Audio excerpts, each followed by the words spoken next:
सहारा प्रणाम, आपके साथ मैं हूं गरिमा सिंह। दरअसल जिक्र उस बात का होगा आज जिस बात ने 3 महीने पहले राजधानी दिल्ली को दहला दिया था।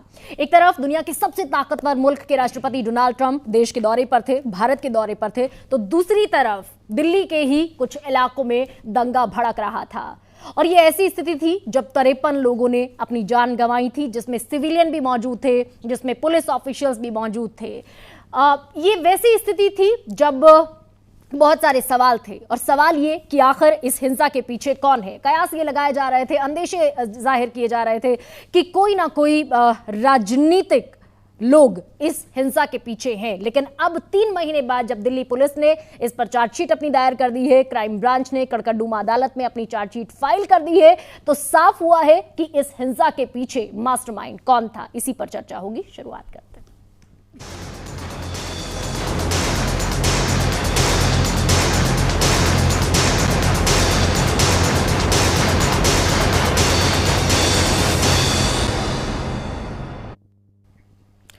दिल्ली हिंसा का मास्टरमाइंड उत्तर पूर्वी दिल्ली के चांदबाग और जाफराबाद इलाकों में 24 फरवरी को हुई हिंसा में दिल्ली पुलिस ने आज ही 1030 पन्नों की चार्जशीट पेश कर दी है। यह भी हम आपको बता दें कि अब अगली सुनवाई होनी है 16 जून को कड़कड़डूमा अदालत में, और दिल्ली पुलिस की क्राइम ब्रांच की एसआईटी ने चांदबाग और जाफराबाद हिंसा मामलों में 2 चार्जशीट फाइल की है। पुलिस ने इन चार्जशीट्स में कई बड़े खुलासे किए हैं और यह कहा है कि दिल्ली में जो 25 फरवरी को चांदबाग इलाके में हिंसा हुई उसमें एक पूरी प्लानिंग के तहत काम हुआ। दिल्ली पुलिस की एसआईटी ने आम आदमी पार्टी से निकाले गए पूर्व पार्षद ताहिर हुसैन के खिलाफ चार्जशीट दायर की है। ताहिर हुसैन को आरोपी बनाया गया है, उसके भाई शाह आलम को आरोपी बनाया गया है, और कुल मिलाकर 15 लोग हैं जो चार्जशीटेड हुए हैं। यह भी कहा गया है कि ताहिर हुसैन इस पूरे मामले का, इस पूरी हिंसा का मास्टरमाइंड रहा था। पुलिस ने चार्जशीट में उमर खालिद का नाम नहीं डाला है, लेकिन चांदबाग हिंसा मामले में यह कहा जा रहा है कि ताहिर हुसैन ने उमर खालिद से भी बातचीत की थी। पुलिस सूत्रों के मुताबिक उमर खालिद को जल्द ही पूछताछ के लिए बुलाया जाएगा। दिल्ली पुलिस ने पूर्व पार्षद ताहिर हुसैन समेत 15 लोगों को आरोपी बनाया है। ये तमाम चीजें चार्जशीट में कही गई हैं, और सबसे महत्वपूर्ण बात जो इस चार्जशीट में कही गई है वो ये कि 1,30,00,000 रुपए इस हिंसा के लिए और इस हिंसा की प्लानिंग में खर्च हुए थे। तस्वीरें आपके सामने टेलीविजन स्क्रीन पर हैं जो शायद आपको याद दिलाएं 3 महीने पहले की दिल्ली, नॉर्थ ईस्ट दिल्ली में जब ऐसी स्थिति सामने आई। एक तरफ डोनाल्ड ट्रंप का दौरा था और दूसरी तरफ हमारी देश की राजधानी दिल्ली की व्यवस्था इस तौर पे चरमराई थी कि 53 लोगों ने अपनी जान इस हिंसा में गंवाई थी।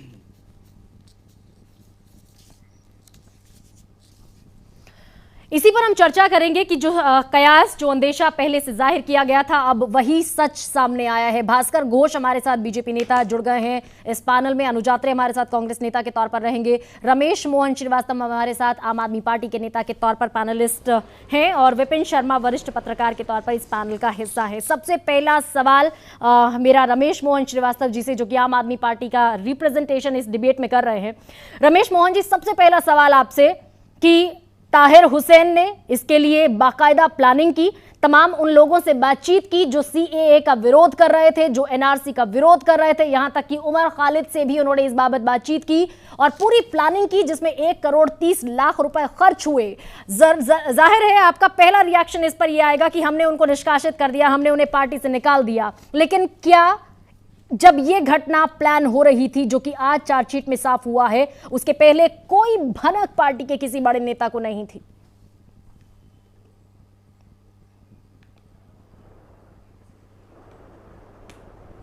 रमेश जी, सुन पा रहे हैं आप आवाज मेरी?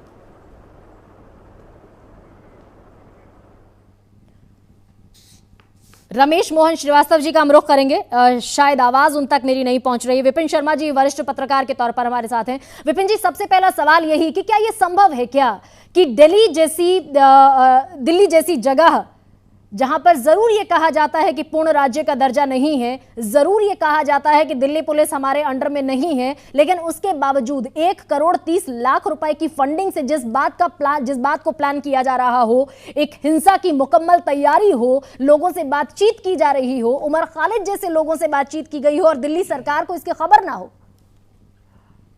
देखिए, निश्चित बात है कि देर आए दुरुस्त आए। मैं सबसे पहले ये बोलना चाहूंगा, देर आए दुरुस्त आए।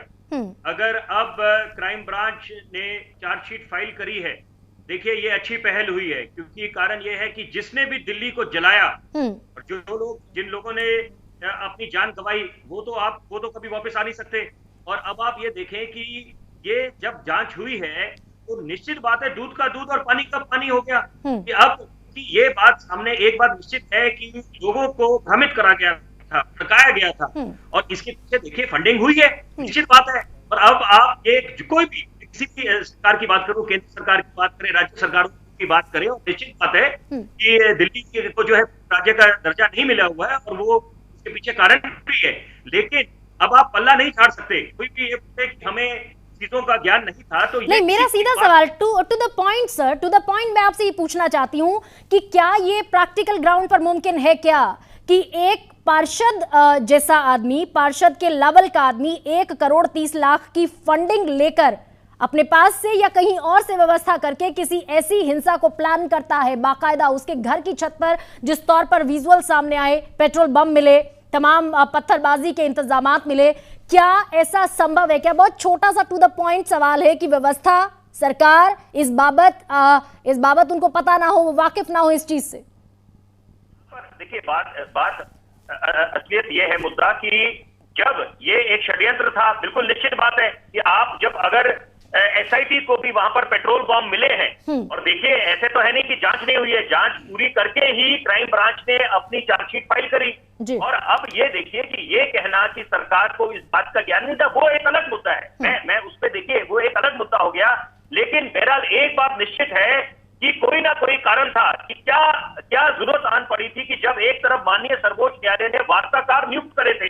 देखिए 3 वार्ताकार थे, और उसमें आप अगर संजय हेगड़ा जी की बात करें और साधना रामाचंद्रन की बात करें, एक वार्ता की प्रक्रिया शुरू हो चुकी थी। क्या कारण था कि शाहीन बाग में आप एक तरफ लोगों को ठंडा कर रहे हैं, उनके गिले शिकवे समझने की कोशिश कर रहे हैं, और वहां जाफराबाद पे आपने आंदोलन शुरू कर दिया और वो हिंसा का रूप ले लेता है। तो ये निश्चित बात है। और ताहिर हुसैन के यहाँ पर घर में और उनकी जो फैक्ट्री में यहाँ पर एक जो जखीरा मिला है, तो वो निश्चित बात ये चीज की तरफ संकेत करता है कि ये एक गहरी षड्यंत्र के तहत हुआ है सारा का सारा। और ये कहना, देखिए वो ठीक है, षड्यंत्र के तहत हुआ है, लेकिन किस किस का इन्वॉल्वमेंट रहा है चार्जशीट में आज साफ हुआ है। 1030 पन्नों की चार्जशीट है जिसमें साफ तौर पर बताया गया है कि 1,30,00,000 की फंडिंग हुई। उन तमाम लोगों से बातचीत की गई जो कि एंटी CAA थे, एंटी NRC थे, यहां तक कि उमर खालिद से भी बातचीत हुई है। हालांकि उमर खालिद को इस चार्जशीट का हिस्सा अभी नहीं बनाया गया है। हमारे साथ रमेश मोहन श्रीवास्तव जी शायद अब जुड़ गए हैं, उन तक शायद आवाज मेरी अभी पहुंच रही है। रमेश जी, क्या कहेंगे इस पर आप? सबसे पहली टिप्पणी आपकी, ताहिर हुसैन को सीधे सीधे चार्जशीटेड किया गया है, उसके भाई को चार्जशीट किया गया है, और इन तमाम लोगों को मिलाकर 15 लोग ऐसे हैं जिन्हें आरोपी बनाया गया है और बाकायदा पुख्ता सबूत के साथ। देखिए, जब ताहिर हुसैन का नाम दंगों में आया था, पुलिस ने भी बोला था, तो हमने ही कहा था कि जो भी दोषी है उनको, अगर दोषी वास्तव में है तो डबल सजा दो। अब चार्जशीट दाखिल कर दी है, हाँ। लेकिन अदालतों में चार्जशीटों की धज्जियां उड़ते हुए हम लोगों ने पहले भी देखी हैं। ऐसा नहीं कि चार्जशीट का मतलब अदालत का फैसला होता है सर। लेकिन मैं आपने दो सवाल इसी से काउंटर बनते हैं, क्योंकि समय हमारे पास सिर्फ आधा घंटे का होता है और आधा घंटे में हमें तमाम मेहमानों को भी समाहित करना है, सबों के जवाब भी लेने और एक निष्कर्ष पर भी पहुंचना है। आप कह रहे हैं कि ये कह दिया गया था, निश्चित तौर पर केजरीवाल ने ये कहा था कि दोगुनी सजा दी जाए, लेकिन क्या कह देने भर से हो जाता है क्या? अरे भाई, सजा देने का काम तो अदालत का है, इन्वेस्टिगेशन करने का काम पुलिस का है। हम तो ये कह सकते हैं और उसे पार्टी से हटा सकते हैं, जो हमारे बस में था हमने कर दिया। लेकिन भारतीय जनता पार्टी के प्रतिनिधि बैठे हों तो जरा पूछ लीजिएगा उन्होंने कपिल मिश्रा के खिलाफ अभी तक क्या कार्रवाई की है। देखिए, अभी टोपी ट्रांसफर नहीं चलेगा सर, कम से कम इस डिबेट में टोपी ट्रांसफर नहीं, बहुत सीधा। कपिल मिश्रा पर जब डिबेट करेंगे तब भारत, सुनिए, कपिल मिश्रा पर जब डिबेट करेंगे तब भारतीय जनता पार्टी को भी कटघरे में खड़ा करेंगे। लेकिन आज सवाल ताहिर हुसैन पर है सर। आपके पार्षद थे ना, बाद में निष्कासित किया ना, क्यों नहीं पता था आपको कि उनके घर की छत के ऊपर वो पूरा जखीरा मौजूद है जो 1,30,00,000 की फंडिंग से जुटाया गया है? अभी इसका फैसला होना अदालत में बाकी है जी। अब चार्जशीट दाखिल होने के बाद ये सब जुडाइज मैटर हो गया। तस्वीरों को तो डिनाई नहीं करेंगे ना आप, तस्वीरें तो सामने आई हैं। चलिए ठीक है, ठीक है, आपका कहना यह है कि अदालत डिसाइड करेगी। हमारे साथ बीजेपी से इस समय मौजूद हैं भास्कर घोष। भास्कर जी, आपको भी चर्चा में ले आए जरा। आपका अभी जो कह रहे हैं रमेश मोहन जी, क्या टिप्पणी उस पर आपकी? इन लोगों का तर्क ये हो जाता है कि भाई दिल्ली पूर्ण राज्य नहीं है, दिल्ली की पुलिस जो है उनके अंडर में नहीं है, वो गृह मंत्रालय के अधीन होती है। तो इस तरह के तर्क से क्या इतनी बड़ी घटना में बचा जा सकता है क्या? देखिए, पहले बात तो ये रमेश जी को एक बात बहुत अच्छी तरह याद है, जब ये शाहीन बाग का पूरा प्रोटेस्ट जब शुरू हुई तब इनके जो नेता हैं अरविंद केजरीवाल जी, वो कहते कि शाहीन बाग हमने नहीं तैयार किया, शाहीन बाग सेंटर ने तैयार किया और सेंटर को आकर बोलना चाहिए, अमित शाह जी को आकर बोलना चाहिए कि शाहीन बाग बंद कर दिया जाए, हम नहीं करेंगे।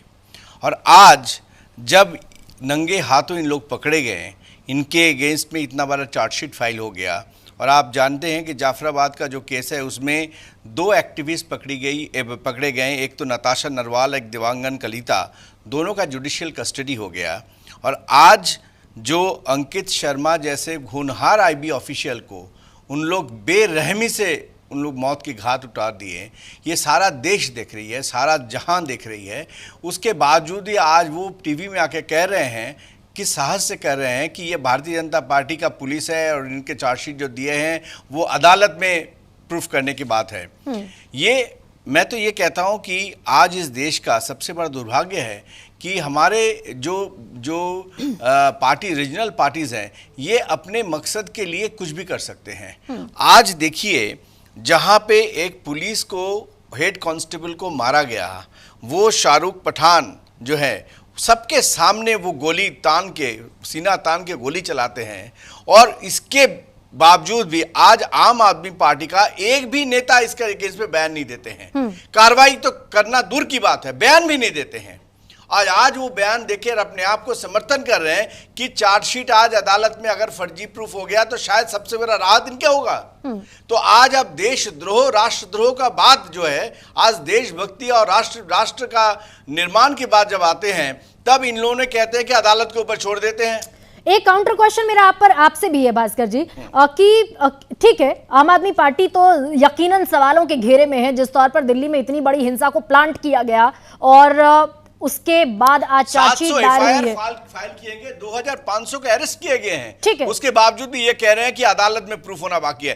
जनता के अदालत में प्रूफ हो चुकी है। एक और सवाल भी है, ठीक है, अभी क्राइम ब्रांच ने अपनी जो चार्जशीट है वो दायर कर दी है, लेकिन सवाल ये भी तो है ना कि इंटेलिजेंस के जितने भी सोर्सेज हैं वो सब सेंट्रल के पास है। क्या सेंट्रल गवर्नमेंट को, यूनियन गवर्नमेंट को भी इस बाबत कोई भनक नहीं थी? और अगर नहीं थी तो यकीनन ये तो फिर इंटेलिजेंस सोर्सेज का फेलियर हुआ ना। देखिए, दिल्ली पुलिस जो है वो अपने दायरे में और अपने जो उनके जो जुरिडिक्शन है उसमें काम करते हैं। आईबी जो है, सेंट्रल आईबी, उनको सपोर्ट करते हैं। आज मान लीजिए आपका ताहिर हुसैन साहब ने जो आज घटना घटाया, उसके बारे में आईबी ऑफिशियल्स जिसको मारा गया है, उनका काम तो यही था। और ये इंफॉर्मेशन जब उनको पता चला कि सारे इंफॉर्मेशन आज दिल्ली पुलिस तक पहुंच गया, सेंटर तक पहुंच गए, उन लोग ने इनको बेरहमी से मारा है। आज दिल्ली पुलिस अगर सारे इंफॉर्मेशन नहीं रहता तो आज आप चार्जशीट कितना दिन के अंदर, 60 दिन के अंदर चार्जशीट फाइल किया गया। इतनी बड़ा केस, मैं इस देश में बड़े बड़े केस को चार्जशीट अभी तक भी उसका फाइल नहीं हो गया। हम तो पूरा लिस्ट आपको गिना देंगे। कांग्रेस के टाइम में आज मैं तो लिस्ट गिना दूंगा आपको। तो ये साबित करता है कि दिल्ली पुलिस कितनी चौकन्ना थी, और दिल्ली पुलिस को सारी इंफॉर्मेशन मिली और जांच करके 60 दिन के अंदर चार्जशीट फाइल करके हम वेट कर रहे हैं कब अदालत इसके ऊपर कार्रवाई करे। चलिए, अगली सुनवाई भी जल्द है, लेकिन हमारे साथ अभी अनुज आत्रे भी हैं। अनुज जी, आप भी शामिल हो जाएं जरा इस चर्चा में, और शायद मेरा ख्याल से थोड़ी राहत की बात आपके लिए भी इस तौर पर तो जरूर होगी, क्योंकि प्रकाश जावड़ेकर ने आरोप लगाया था कि इस पूरी साजिश में आम आदमी पार्टी और कांग्रेस शामिल है, लेकिन चार्जशीट में शायद कांग्रेस कहीं नहीं है, तो थोड़ी राहत की बात। देखिए, क्वेश्चन का पहले जवाब दे देता हूं। कौन ये जावड़ेकर जी अपने विभाग के मंत्री हैं या पुलिस विभाग की ये इन्वेस्टिगेशन एजेंसी के अथॉरिटी हैं, या ये कोर्ट के सर्वोच्च उसमें बैठे, सीट पे बैठे हैं, जो ये तय करेंगे कि कौन इसमें अभियुक्त है या कौन किसको बरी कर दिया जाए। हालात तो ये है कि जिन लोगों के खुद के जो है दामन पर दाग लगे हो, आज वो दूसरों की तरफ उंगली उठाते हैं, तो इस देश का दुर्भाग्य, बहुत दुर्भाग्यपूर्ण बात है। देखिए मैं महाशय में किसी के बीच में नहीं बोलता, कृपया आप जरा सुन लीजिए, मैं आपके बीच में नहीं बोला, सुन लीजिए। में जाके क्या भाषणबाजी किए हैं? देखिए गरिमा जी, ऐसा नहीं होता, थोड़ा सा हम डिबेट को, थोड़ा सा समय भी कम है, थोड़ा सुन ले एक दूसरे की, हम आप उसके बाद बोल लीजिए। नहीं, आपको मैं करेक्ट कर रहा हूँ, आप जो आरोप लगा रहे हैं कोई काउंटर कर लीजिएगा, आप पॉइंट डाउन कर लीजिए सर, आप राइट डाउन कर लीजिए, नोट डाउन कर लीजिए जो भी पॉइंट्स हैं, आफ्टर दैट रिमार्क उसके बाद आप पुट अप कर लीजिएगा। बताइए अनुज जी। देखिए, सबसे पहली बात तो जो आज दिल्ली पुलिस ने जो चार्जशीट फाइल की है, उस चार्जशीट में निश्चित तौर पर जो है ये आम आदमी पार्टी के जो निगम पार्षद हैं वो निश्चित तौर पर पहली ही दृष्टि में जो है दोषी दिख रहे थे, और उनको जो है किस प्रकार से अब आया है कि ये तो उसी दिन दिख गया था उनके घर से किस प्रकार से जो सीसीटीवी कैमरे की फुटेजेस आई थी, जो पड़ोसियों ने वीडियो रिकॉर्ड करके भेजा था, कि निश्चित तौर पर इन्होंने उनकी उसमें संलिप्तता पाई गई थी और वो उसमें दोषी थे, और बहुत ही ये घिनौना काम हुआ। लेकिन हम ये पूछना चाहते हैं कि क्या केवल इसमें एक ही तरफ का कार्रवाई हुई है? क्या जो दूसरी तरफ से इसमें जो अभी इंटेलिजेंस की बात हो रही थी, जो अपनी दिल्ली पुलिस की जो सीधा भारतीय जनता पार्टी की गृह मंत्रालय के अधीन आती है, क्या उनका कहीं कोई फेलियर नहीं है? आज अगर 1,35,00,000 रुपए ये जो है आम आदमी पार्टी के निगम पार्षद ने जो है खर्च के और जो हथियारों का जखीरा इकट्ठा किया, तो ये पुलिस और हमारी इंटेलिजेंस कहाँ सोई हुई थी? क्या इनकी मिली भगत से ये सब हुआ है? बिना मिली भगत के तो हो नहीं सकता। देश की राजधानी है दिल्ली, इतना जो है वीवीआईपी सारी मूवमेंट यहाँ रहती है। ठीक है, जवाब ले लेते हैं भास्कर घोष वही सवाल उठा रहे हैं अनुज भी कि भाई इंटेलिजेंस की भी तो कोई ना कोई जिम्मेदारी तो बनती है ना।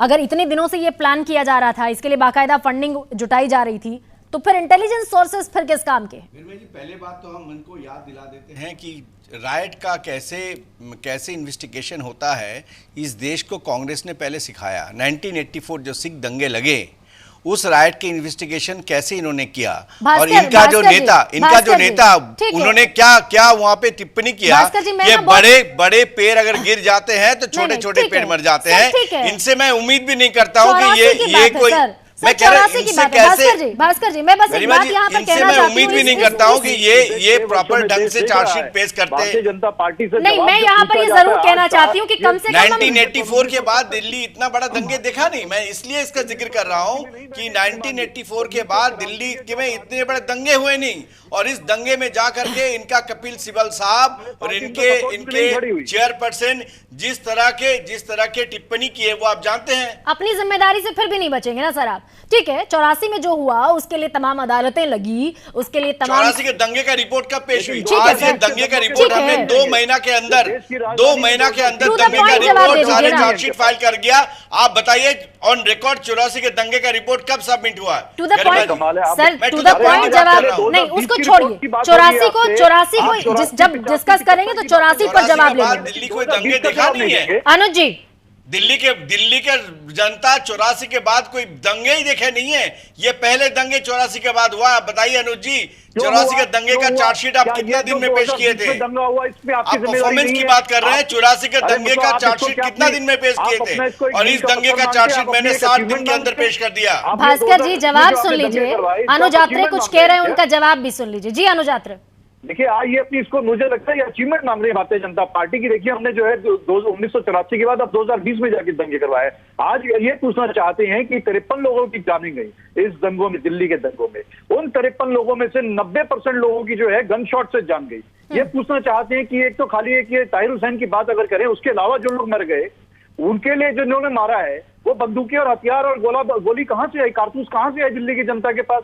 ये बता दीजिए, ये किसकी फेलियर है? अच्छा अनुज आपसे मेरा सवाल ये है अनुज जी कि ठीक है, आपका सीधे सवाल बीजेपी से है, कोई सवाल आम आदमी पार्टी के पार्षद ताहिर हुसैन जिसको चार्जशीटेड किया गया है, उसके चलते आम आदमी पार्टी से भी कोई सवाल है क्या आपका? आम आदमी पार्टी का तो सबसे पहले मैंने पहली लाइन ही मेरी यही थी कि जो उन्होंने किया बहुत ही गलत था। प्रथम दृष्टया दिख गया था। चार्जशीट तो आज फाइल हुई 2 महीने पहले ही, जिस प्रकार से वीडियो फुटेज आई थी, ऊपर से वो पेट्रोल बम मार रहे थे और किस प्रकार से हथियार का जखीरा मिला, तो उनको तो कड़ी से कड़ी सजा मिलनी चाहिए। लेकिन ये भी बताएं कि उसके बाद जब अरविंद केजरीवाल सामने आते हैं और अरविंद केजरीवाल ये बात कह देते हैं कि भाई अगर हमारा कोई आदमी इसमें लिप्त पाया जाता है तो दोगुनी सजा दीजिए, लेकिन साथ साथ वो ये कहना भी नहीं भूलते ना कि दिल्ली पुलिस हमारे अंडर में नहीं है, तो इसलिए हमारी जिम्मेदारी नहीं है। ये अपराधी प्रवृत्ति की आम आदमी पार्टी की पहले से ही रही है।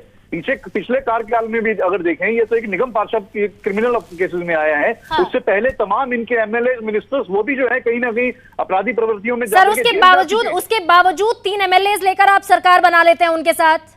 देखिए, तब तक कुछ इनके ऊपर कोई नहीं था, कोई इस प्रकार का कोई इनके ऊपर अपराध नहीं, ना कोई मुकदमा था, कुछ था। ये पहले शुरुआत थी। और जब हमें मालूम हुआ कि इनकी प्रवृत्ति क्या है, इनके नेताओं की प्रवृत्ति क्या है, हम लोगों ने इनसे समर्थन वापस दिया और इनकी सरकार नहीं चलने दी। लेकिन ये तो इनकी प्रवृत्ति है। देखिए, आपको मालूम हुआ कितने दर्जनों इनके विधायक जो है, इनके ऊपर आज भी केस चल रहे हैं। जीतने के बाद मंत्री इनके 5-5, 6-6 मंत्री जो है बदले गए और इनके जेल जाना पड़ा। 15 साल के शासन में कांग्रेस के एक मंत्री, एक मुख्यमंत्री के खिलाफ कोई कंप्लेंट, सिंगल कंप्लेंट नहीं, यहाँ तक कि किसी विधायकों के खिलाफ आज तक। ठीक है, आप कह रहे हैं कि इनकी आप खंडन करूंगा। कॉमनवेल्थ गेम्स में इनके मंत्री के ऊपर सबसे बड़ा आरोप लगा था। शीला दीक्षित के ऊपर, इनके पूर्व मुख्यमंत्री के ऊपर भी जो सरगत है, बोलना नहीं चाहिए, फिर भी इनके ऊपर आरोप लगा था जी। तो आप क्या कह रहे हैं कि आरोप नहीं लगा था? चारों गेस्ट मेरे साथ मौजूद हैं और एक चीज मैं यहां जरूर कहना चाहती हूं कि दरअसल तमाम बहस मुबाहिसों में ऐसा ही होता है। तमाम बहस मुबाहिसों में ऐसा होता है कि जब आज की तारीख का सवाल पूछा जाता है तो 30 साल पुरानी तारीख को खोदकर निकाल लिया जाता है और फिर पूछा जाता है कि 30 साल पहले ऐसा हुआ था। लेकिन मेरी तमाम पैनलिस्ट से ये गुजारिश है कि हम एक बेहद संजीदा मुद्दे पर डिस्कशन कर रहे हैं। हम चाहते हैं कि कम से कम एक जिम्मेदारी और एक जवाबदेही तय हो और जिसके जिम्मेदारी और जवाबदेही है वो यहाँ इस प्लेटफॉर्म पर ये माने कि हाँ गलतियां हुई हैं, टोपी ट्रांसफर न हो। आज चार्जशीट दायर हुई है, 1030 पन्नों की वो चार्जशीट है जिसमें बाकायदा ताहिर हुसैन को आरोपी बनाया गया है और तमाम सबूत के साथ बनाया गया है। ठीक है, हमारे साथ रमेश मोहन भी हैं। रमेश मोहन, क्या हिम्मत करेंगे क्या आप ये कहने की कि आपका पार्षद था, अगर वो बाद में भले ही निष्कासित कर दिया गया हो तो गलती चूक कहीं ना कहीं तो है? सर थोड़ी हिम्मत कर लीजिए, कह दीजिए। राजनीति में शुचिता भी थोड़ी बहुत हो जानी चाहिए।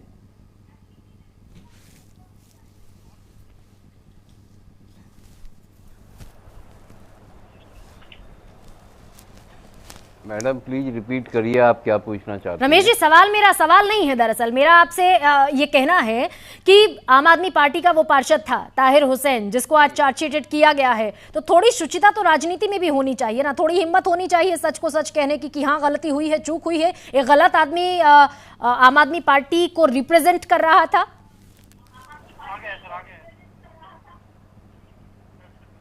नहीं, देखिए ऐसा है, पार्टी में कोई व्यक्ति है हमारे पास तो उसके चेहरे पे नहीं लिखा होता है कि वो किस तरह सर, लेकिन ये भी मैं याद दिला दूं आपको, आप वो पार्टी हैं जब सबसे पहली दफा चुनाव में गए थे तो आपने जनता को यह आश्वासन दिया था कि आपका हर कैंडिडेट जिसको आपने स्क्रूटनी किया है, जिसकी हर चीज को आपने जांचा परखा है, उसके बाद आपने उसको टिकट दिया है। यह भी तो याद करना होगा ना सर।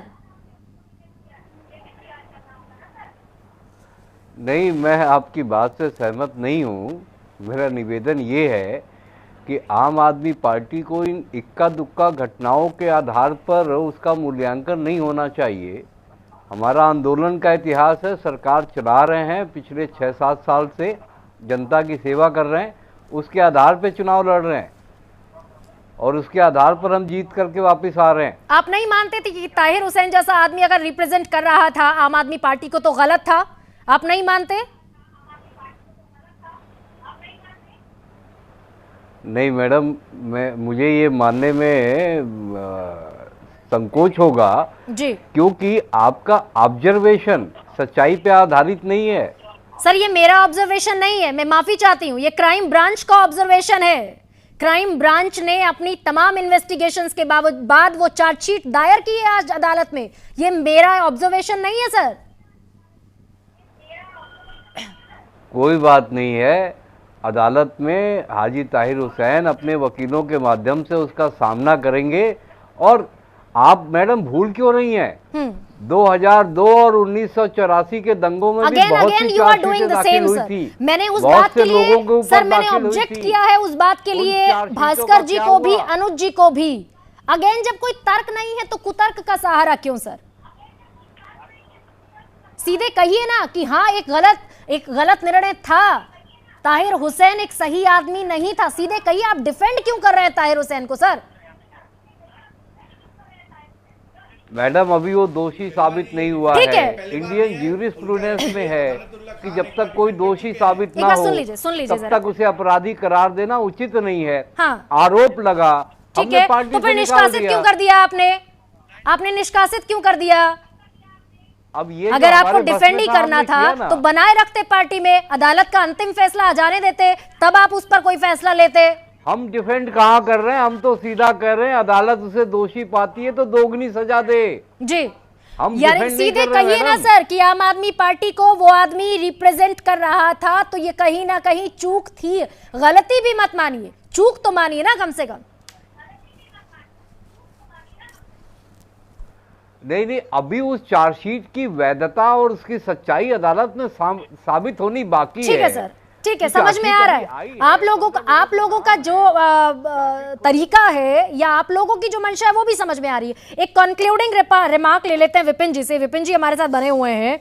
सर, ये जब इस तरीके का सिनेरियो नजर आता है, इस तरह की तस्वीर नजर आती है कि सोचिए किसने नहीं देखा होगा इंटेलिजेंस के उस ऑफिसर का शव नाले में पड़ा हुआ, किसने नहीं देखा होगा 53 आदमियों का इस तौर पे जो है इस तौर पे उनकी जिंदगी का खत्म हो जाना, और 5 से 6 दिन दिल्ली किस केओस में रही है, किसने नहीं देखा होगा। उसके बावजूद जब जिम्मेदारी और जवाबदेही तय करने की बात आती है और जब बात अदालतों तक पहुंचती है, उसके बावजूद अगर कोई मानने को तैयार नहीं होता, तो इस तरह की सियासत को क्या कहा जाए? Concluding remark.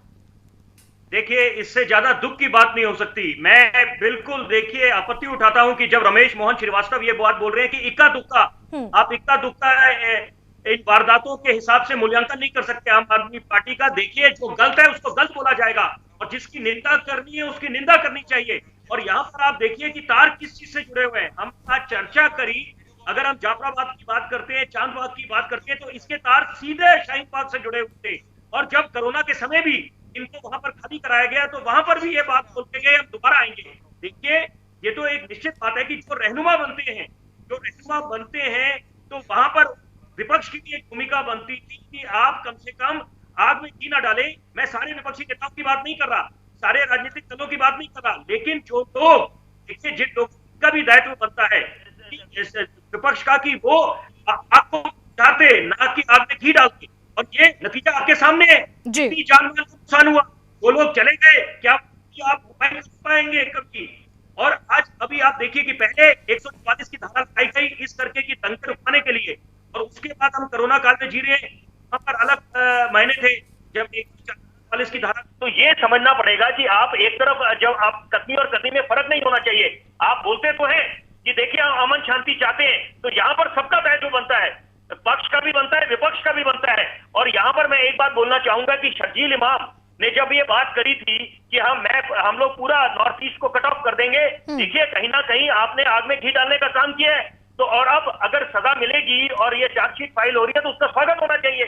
ठीक है सर, न्याय मिलना ठीक है। अगली सुनवाई की जो तारीख है वो भी मुकर्रर कर दी गई है, लेकिन सबसे बड़ा सवाल न्याय का है, सबसे बड़ा सवाल जस्टिस का है कि सियासत के इस दौर में। सर, बहुत संक्षेप में, अगर 10 सेकंड में बात। जी, ठीक है। मैं इस मामले में कांग्रेस और आम आदमी पार्टी को एक ही सिक्का का दो पहलू समझता हूं। इसलिए देखिए, डिफेंड के बाद अगर आया तो रमेश जी जो कह रहे हैं वो पहले अमानतुल्लाह खान जो आम आदमी पार्टी के लीडर है वो कर चुके हैं, तो डिफेंड करना इनका एक स्ट्रेटेजी है। ठीक है सर, लेकिन कांग्रेस भी इक्वल जिम्मेदार है कि कांग्रेस का लीडर सोनिया गांधी जी एक शब्द यूज किए थे, आर या पार की लड़ाई। तो ये राइट को इंस्टिगेट कर रहे हैं, आर या पार की लड़ाई। तो जैसे ही आर या पार की लड़ाई कर रहे हैं वैसे ही अमानतुल्लाह खान, मैं कंक्लूड अभी कर रही थी, ठीक है, हम समझ गए, दर्शक भी समझ गए होंगे कि आप क्या कहना चाहते हैं, लेकिन कंक्लूड इस तौर पर मुझे जरूर करना होगा कि हम सिर्फ और सिर्फ न्याय की बात करते हैं, हम सिर्फ और सिर्फ जस्टिस की बात करते हैं उन लोगों के लिए जिन्होंने इस हिंसा में अपनी जान गंवाई, जो लौट कर नहीं आएंगे। 53 लोग इस हिंसा में मारे गए थे, और अगर चार्जशीट ये कहती है कि 1 करोड़ 30 लाख रुपए इसके लिए खर्च हुए हैं, बाकायदा इसके लिए प्लानिंग हुई है, लोगों से बातचीत हुई है, उन लोगों को इकट्ठा करने की कोशिश हुई है जो एंटी CAA और एंटी NRC थे, तो यकीनन फिर इस न्याय को भी अंजाम तक पहुंचना चाहिए। इस देश का आम आदमी सिर्फ यही उम्मीद इस समय कर रहा है, नेता माने या ना माने, अदालतें कम से कम न्याय कर पाएं। सहारा प्रणाम।